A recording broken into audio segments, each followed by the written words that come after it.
ओम शांति। आज बाबा ने कहा, बच्चे, धर्मराज कोई भी आत्मा व परमात्मा नहीं है। जिस तरह रावण 5 विकारों के रूप को कहा जाता है, इसी तरह हर आत्मा के किए गए पाप कर्म धर्मराज का रूप ले लेते हैं, जिस कारण पाप कर्म करने वाली आत्मा सजाओं का अनुभव करती है।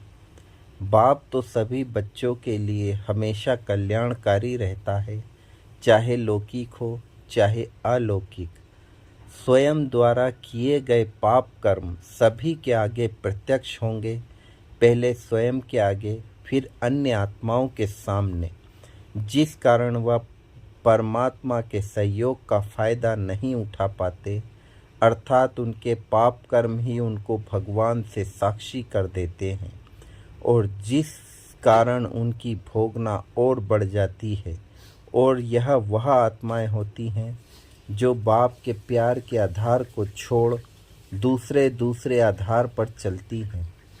स्व परिवर्तन की बजाय अन्य आत्माओं का परिवर्तन करना चाहती हैं, सुखकर्ता की बजाय दुखकर्ता बन जाती हैं, अर्थात डिससर्विस के निमित्त बन जाती हैं।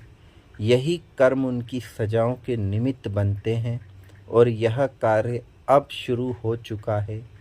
अर्थात जो आप कहते हो ना कि सतगुरु का रोल शुरू हो जाएगा, वह हो चुका है।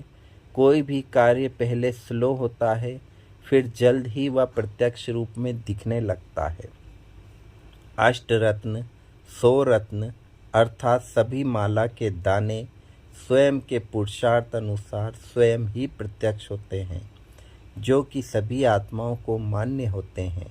बाप का कार्य सभी आत्माओं को केवल प्यार, रहम, कल्याण की भावना से मुक्ति, जीवन मुक्ति देने का है। सभी अपनी मनसा वाचा कर्मणा द्वारा नंबर 1 और नंबर वार बनते हैं। ओम शांति।